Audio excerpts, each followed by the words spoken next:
Hey guys, Matthew here, and today I'd like to announce to you guys the beginning of my Zero to Hero challenge for the Harvest League. So the last league I actually did that I believe is the Blight League, where I did a Zero to Hero, and it was only with flipping. I started with a brand new account, got all the way up to a mirror, I believe, and that was that. Now, this is Harvest, and the league is all about crafting, so it is going to be the same thing, but basically we are going to be doing a crafting variant.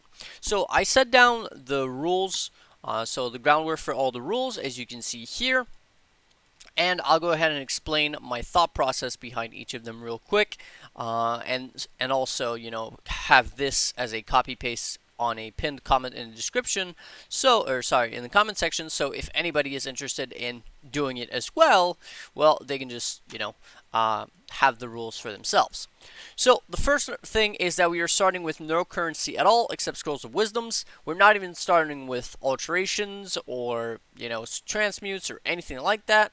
We are starting with absolutely nothing in our currency tab. That being said, I am keeping my characters, so I'm not actually going to be rerolling a brand new character or a brand new account like I did in Blight League, and the reason for that is because there is no reason for me to waste like 5 hours or whatever getting to maps on a brand new character when I'm gonna be running like white maps pretty much. Spoiler alert, I'm not actually going to be mapping for more than just an hour or two to get going. As soon as I have a few chaos, pretty much, I am just going to get straight into crafting. So that's why I decided that I'm allowed to keep my characters. I mean, they're nothing special. This guy he's got pretty bad clear, but obviously he's got good damage. And then my other character is going to be my Lab Runner Hybrid, which is my the character that I used to farm seeds with, that I made a video about. So I'm allowing myself to keep my characters, even if they're fairly specialized in what they do, because like I said again, that's not going to be a big part of the challenge at all, like the actual playing of the character. Most of it is going to be purely based on crafting. So just to keep it more efficient, I'm just going to be keeping my characters. I'm also going to be keeping my garden. So for those who haven't seen, my garden is basically a replica of the 99% efficiency or whatever that was very popular on Reddit. That being said, I modified it just a tad.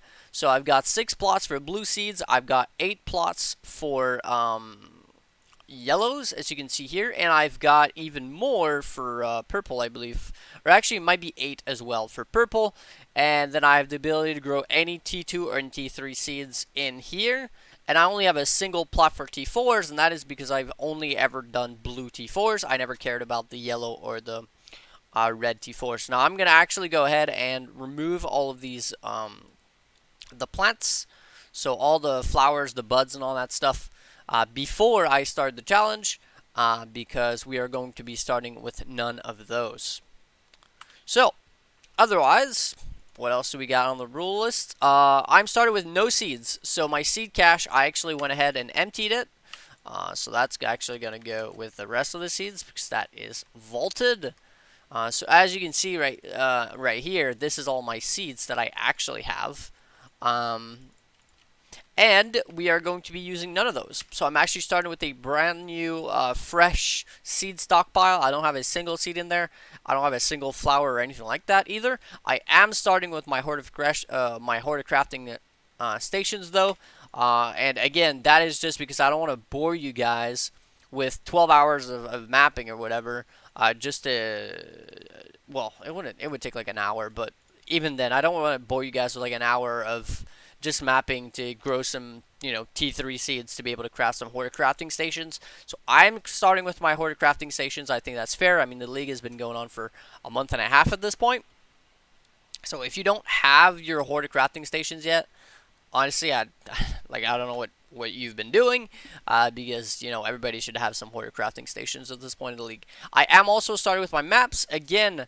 The league is fairly old already. We're over a month, almost a month and a half in, so everybody should have some maps, at least to some degree. Now I don't have that many maps, to be honest, so I think my map pool is actually reasonable. Like, I have a lot of T14s, but then like the fact that I have a lot of T14s get overwhelmed, I guess, or overshadowed by the fact that I have like no maps of any other tier. So, because you would run a roll T9 and above, so T9, T10, T12, T11, 12, 13, 14. But I have like no maps of any of these tiers except for the T14. So I'll just be doing. It's gonna be as if I had like 40 maps of anything between T9 and T14, which is very reasonable again for over a month into the league. So I am allowed to buy seeds or buy crafts at market values. So the market value that I'm going to be used is Forbidden Harvest, and this is this is how I'm going to dictate the price for both buying my seeds or crafts or selling my seeds or craft. So basically, this is going to be what's going to dictate the price of the things. Now, of course, if there seems to be some price fixing and stuff, I'm going to ignore those prices. I don't want to, skew my own results, but that is going to be the price. That's what I'm going to go off in terms of price. Now, I'm limited to one currency tab, as you can see right here. I'm limited to one quad tab for sales, so nothing else in one quad tab, which is the equivalent of obviously four premium tabs, which is pretty much, you could almost say mandatory to play Path of Exile. And I'm limited to one quad tab, and this is solely for Horde Crafting Station. Now, I don't think I actually need this. I could have used a regular tab and it would have been fine, because I don't intend to farm that many crafts myself, to be completely honest. But limited to one quad tab for the Hordes, so I went ahead and put all my Hordes and other tabs and stuff like that. So that is the only tabs I'm using, and of course my map tab, because that just makes it easier to keep track of maps. So the challenge is limited to harvest-related content, which means buying seeds, selling seeds, buying crafts or selling crafts, and then crafting items with the seed mechanic or selling items that I've crafted with the seed mechanic. So there is going to be no flipping in this edition of the challenge. Now the reason for that, it's not because I think flipping is necessarily bad or anything. It's really more just the I want the challenge to reflect the actual league that we're in. So Blight didn't really have anything like that because it was just all annoyance and stuff like that. But since we have a crafting league, I want to take advantage of that. So at the same time that I'm I'm going to be doing this, a lot of people are going to be able to learn how to craft different things.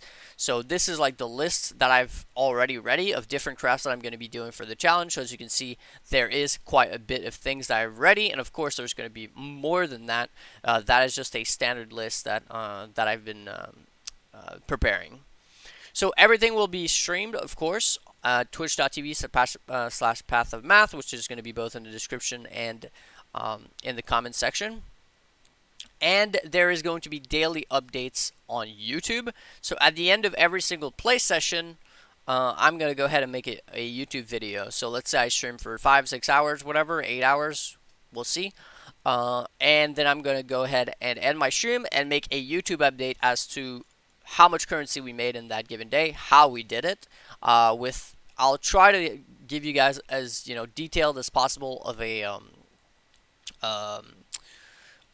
summary of what I did that day, but of course I can't just actually go step by step for every single craft. If you're interested in that, you can always check the VODs for the stream. And then as for the goal, the thing is I'm not sure yet. I want the goal to be at least 1 mirror of Kalandra, because mirrors are currently sitting at around 230 exalts or so. So that's pretty good.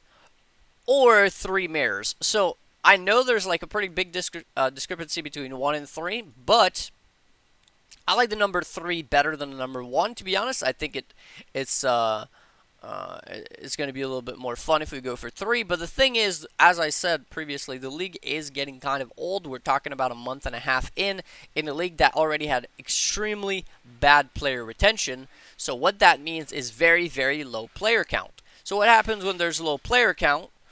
Well, things take a long time to sell. So if I don't want this challenge to take like a month, I'm not sure if we're going to end up going for 1 or 3.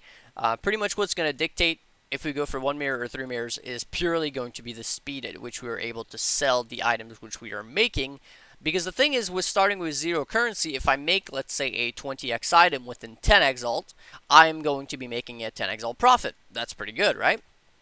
Now, the problem is, if that item takes 2 days to sell, for that whole 2 days, I'm basically back to zero currency if all I had was 10 exalt when I made the item. So at that point, I pretty much can't do anything. So we gotta go right back to square one, which would be like, say, farming seeds or farming crafts and stuff like that, and selling them instead of actually crafting items. And I want this to be focused on crafting, not just like running maps to sell seeds, because I think that's a little bit boring. So yeah, but that's pretty much it for the challenge. Hopefully, you guys tune in to the stream to watch some of it. Of course, I'll be answering all the questions as I'm going through the challenge, and this is going to be starting tomorrow afternoon on the Eastern Daylight Time time zone. So Eastern Standard Time, sorry, time zone, and yeah, the difference between this challenge and the other one, I guess, is that I'm going to be streaming every single minute of it. So if I'm not streaming the challenge, I'm actually going to be putting these tabs off of public. So I'm going to remove them from public so that I don't get any sales or anything like that when I'm not streaming. So we want to keep it as basically transparent as possible in a way that I can show literally every single thing via the stream. So hopefully that'll help people to understand a little bit more, how to make currency even this late into a league, which would be considered fairly dead. But yeah, that's it for the video. Hopefully you guys enjoyed, and hopefully I'll catch you guys on the stream starting tomorrow. And until the next one, that'll be Matthew signing out. Peace.